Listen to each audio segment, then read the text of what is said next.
Hi, it's me again with Corel Draw Tips and Tricks, and somebody emailed me today a question off of one of my other videos that I showed how to use the Docker under Windows, Dockers, and fillet and scallop the corners.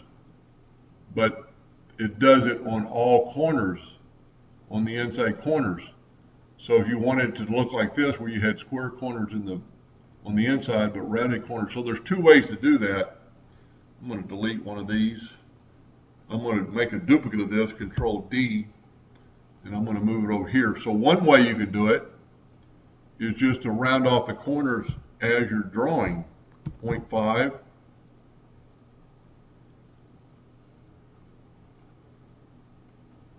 and 0.5.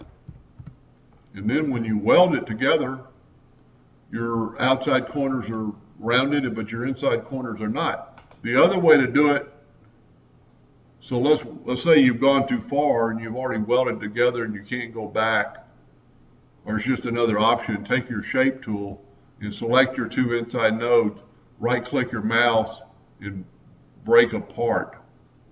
Then take your pick tool and select everything, go up to Windows, Work or Dockers, fillet and scallop, and set that on 1/2 inch and hit apply. Now the nodes are broken.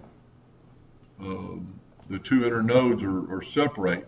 So the best way I do that, you could do this and you could close, but I always use the Smart Fill tool just to fill it in, and then go up here and left click, right click, and now these nodes are solid.